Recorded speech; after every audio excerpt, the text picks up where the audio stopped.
Welcome back to It's Tool Thing. Today with another tool haul video and a little bit of tool talk. We'll start here. I got this reamer. I'm not actually sure the size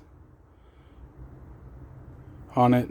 I'm trying to read here if I can see anything. Oh, there it is. It says number 2 MT. I'm not sure. Any rate, reamers are always come in handy. End up running across this for $2. It's in pretty good shape, so I went ahead and picked it up. Figure I'll throw it in the box. Might come in handy at some point. And then I picked this snap-on little pick tool for the little clips and stuff.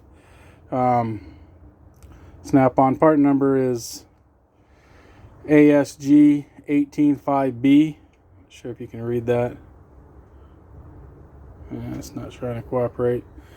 It's in decent shape. I paid $15, probably top side of what I would have paid for it. But some of the ones I have kind of a big foot, so I thought this might be nice. It'll fit in some tighter spots. And I picked this 1 1/8" half-inch drive, snap-on impact wobbly. Part number IPL36C. I think I'd actually passed on this one before,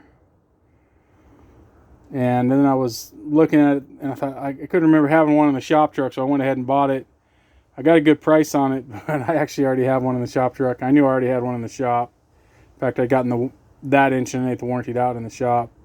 Welded pin design. So I got a good price on it, but I'm probably going to see if I can scoot it to somebody else. I gave like $30 for it. I didn't think that was too bad of a price. It's definitely had some use though. You can see the drive end's got a little bit of wear. The actual work end doesn't look too bad. I mean, it's been used, but so probably have to move that thing along. And then something that I probably shouldn't have bought. And really, there was only two of these that interested me, but these are some more of those snap-on, or excuse me, Mac wobbly extensions with socket. I've had problems with the other ones with the springs breaking inside. These don't look like they've ever been used. They've definitely been sitting around somewhere. Set has 13/16, and these are half-inch drive instead of 3/8. 7/8, and they are 12 point. They're all 12 point. 15/16, which is the one I thought I might use at some point. Like I said, I probably shouldn't have picked these up because I don't use very many of the other ones. But you know, found a good deal. Couldn't help myself. Just give you the part number of this one, but they're all similar. VUEP302. I believe they are Taiwan made, just like the other ones. They look identical. I'm sure they're not USA made, unfortunately. Comes with the 1 inch. Like I said, none of these look like they've ever been used. And the 1 1/16.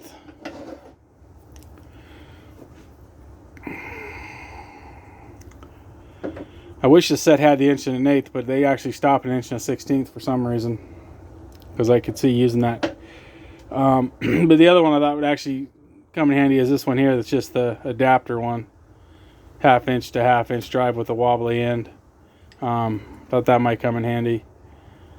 Once again, looks like it's never been used. So probably two of them I'll probably use at some point, but probably not the best investment. I think I paid $120 for the set, which I think is a good price. I actually didn't look them up, but I think that's a pretty good price for the set. And then the last item that I picked up was another one of these Milwaukee high-speed, the 2567-20.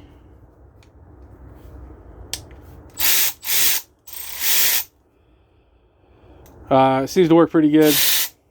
It came with this 1.5 battery. She's definitely been used some though. And the battery, I noticed it has a little crack on it, but I mean, it doesn't come out or anything. The edge here is broken. But I picked this thing up for 65 bucks with the battery, and that way I can have one of these in 3/8 drive in the shop and in the shop truck, because I already have the one in the shop truck. I have a 1/4 drive one, the non-high speed, in the shop that I've been using an adapter on. And then of course I've got the 2559-20 that I've converted to 3/8 drive, and that's where I actually want to do a little tool talk. So I like this extended reach. I mean, obviously sometimes you need the length and sometimes you don't need the length. So I am happy with this. I'm fairly confident this is actually going to be basically the next. They'll use the high-speed platform, which does have some advantages. But I'm pretty sure this is going to be their next one they come out with, is the smaller head 3/8 drive, high speed basically, but long reach. But I've been using this quite a bit. It's actually pretty dirty right at the minute. I just used it today and haven't wiped it off yet. It does have the tall knob kit on it, which I could go either way. It does make it easy to change, but maybe at some point, someday, it'll end up getting in the way, but probably not, since it doesn't stick up past here. I think I've mentioned that before. And if you do get it backed into something, there's a chance you could get in there with a screwdriver or something and change direction. But I've kind of changed my mind on the high speeds. After using it quite a bit also, I don't really like the fact that it's got slightly less torque, but the slightly less torque is very minimal. And the speed is nice. The additional speed, I don't know if we can show it here. Get them both on camera here. What's the best? But the high speed is definitely faster, and you're not losing enough torque that it really makes a difference. So at this point, you know, the two that I would recommend is either the high speed or the long reach converted, which, like I said, pretty soon I'm pretty sure they're going to have a high speed long reach come out. I can't imagine that won't be their next one, especially since they charge even more for these than they do these. I mean, this one here, like I said, I paid $65 with the battery, of course, used. And this one I wasn't able to find used. I still haven't found one used. If I find one used, I'll probably buy it. Obviously, it'll be a 1/4 drive, but I'll have to convert it or something, or run it in 1/4 drive.